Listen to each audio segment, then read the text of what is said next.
Hi first grade friends, Miss Alexander here with today's first grade read aloud. The story that I'm going to read for you today comes from the book Frog and Toad Are Friends by Arnold Lobel.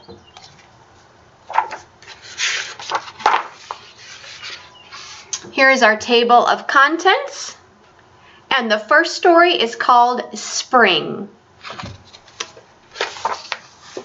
Spring. Frog ran up the path to Toad's house. He knocked on the front door. There was no answer. "Toad! Toad!" shouted Frog. "Wake up! It's spring!" "Blah!" said a voice from the inside of the house. "Toad! Toad!" cried Frog. "The sun is shining. The snow is melting. Wake up!" "I'm not here," said the voice.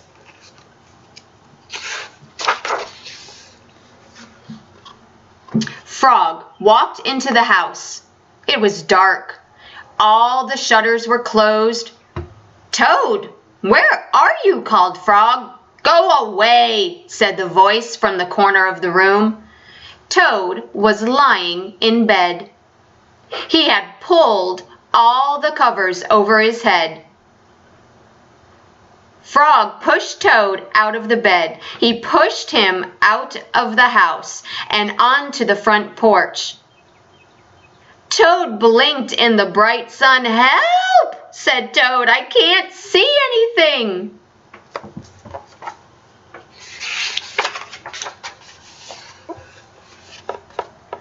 "Don't be silly," said Frog.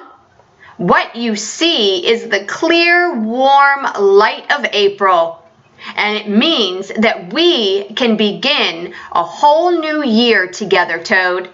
Think of it," said Frog. "We will skip through the meadow and run through the woods and swim in the river. In the evening, we will sit right here on this front porch and count the stars." "You can count them, Frog," said Toad. "I will be too tired. I am going back to bed." He doesn't seem too happy to be woken up. Toad went back into the house. He got into the bed and pulled the covers over his head again. "But Toad," cried Frog, "you will miss all the fun."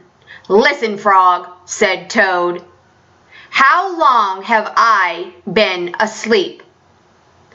"You've been asleep since November," said Frog.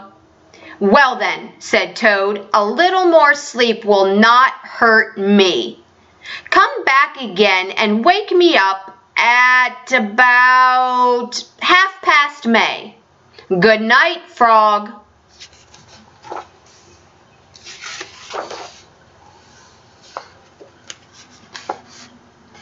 "But Toad," said Frog, "I will be lonely until then."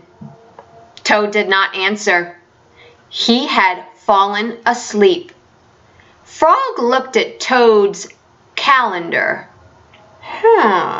The November page was still on top. Frog tore off the November page.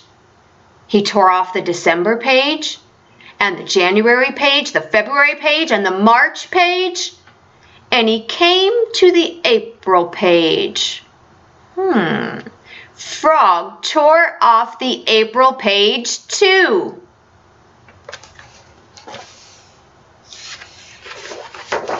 That sneaky little frog. Then Frog ran back to Toad's bed. "Toad, Toad, wake up! It's May now." "What?" said Toad. "Can it be May so soon?" "Yes," said Frog. "Look at your calendar." Toad looked at the calendar. The May page was on top.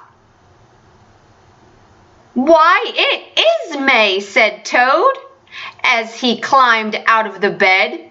Then he and Frog ran outside to see how the world was looking in the spring. The end of the chapter called Spring in Frog and Toad Are Friends. I hope you guys have the opportunity to get outside this weekend and enjoy this beautiful spring weather. Thank you for listening. We miss you, and we'll read to you again soon.